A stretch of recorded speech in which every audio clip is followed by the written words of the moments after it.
One of the hostages that got saved, Baruch Hashem, his name was Eliyah Cohen.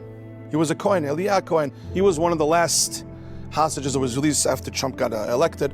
And Eliyah Cohen gave an interview, and the story that he said it derech agav. He said it like he didn't even realize how much of a big story it is, but it gave me tremendous chizuk, and I want to share with you because the point is tremendous. The message is tremendous. He says that in one of the times, and trying to put yourself in his shoes, it's a little scary. He says one of the times that he was in the tunnels in Gaza with the Hamas terrorists, Yimach Shemam Yizicham, he says it was so dark and there was barely any air to breathe under the tunnels over there, Hashem Yirachem. And he said that obviously there were times that he gave up. I mean, you can imagine, we should never, Chas v'Shalom, ever be in such situations, Chashon, God forbid, but you can imagine how scary it was. These people are tzaddikim that they survived. And he said that in one of the times, as he was sitting under the tunnel, and it was dark, he said the Hamas terrorist, Yimach Shemo, that was guarding him, fell asleep. Now these Hamas terrorists all have walkie-talkies. That's how they reach each other, right? They have walkie-talkies, and they have, these walkie-talkies have antennas, Ishlo antenna. He says as the Hamas terrorist, Yimach Shemo, fell asleep, the antenna, he left the walkie-talkie on, so the antenna was working. So you heard mumbling, you heard words. He said that he started davening to Hashem. This Eliyah Cohen started praying to Hashem. He said, Hashem, I know you're with me. He said, can you please show me a siman that you're with me? Show me a sign that you're with me.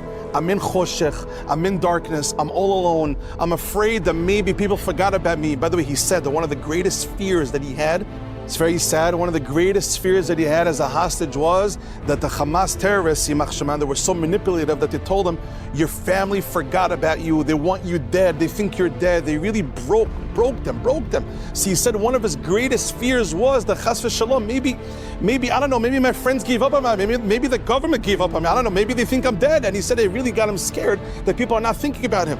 So he davened to Hashem, Hashem, please show me a siman that you're with me. He says a few moments later, the walkie-talkie of the Hamas terrorists, Yimach Shemo, the antenna somehow caught the radio signal of Eretz Yisrael, which means the walkie-talkie was playing a radio station from Israel. Now, it's not so far-fetched. I mean, Gaza is in Israel, it's right there. So the antenna of the walkie-talkie that was on was able to catch the signal of the radio station of Israel. And he was able to hear in the news. And who spoke at top of the hour in the news of the radio station of Israel? Who did he hear? You heard his mother screaming by the rally, Eliyah, we didn't forget about you. We're praying for you. We're fighting for you, because they had tremendous rallies to fight for their children.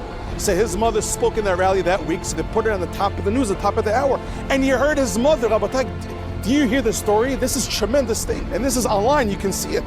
Eliyah Cohen said that he was praying to Hashem, show me a siman that you're with me. Show me that you're here. A few minutes later, he hears the radio station, his mother is screaming, we did not forget about you. But that's tremendousness.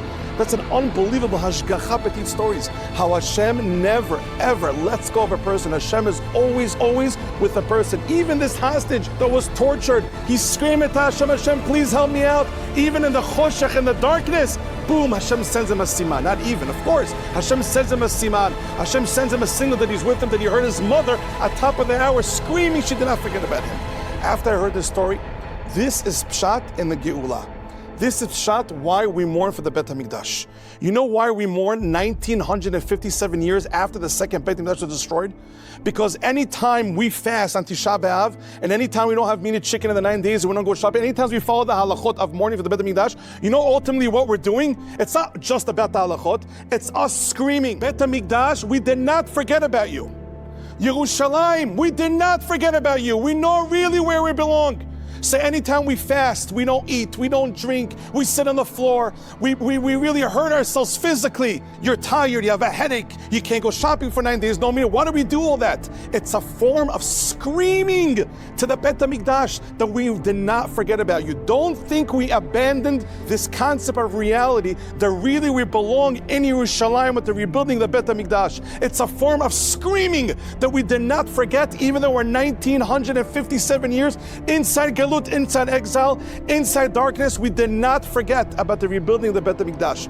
That's why we mourn, and that's why we have to follow the halachot of the 3 weeks of the 9 days. It's a very, very big deal to scream out, to talk to ourselves, and to remind us of the reality. We don't belong here. We belong with the rebuilding of the Beit HaMikdash.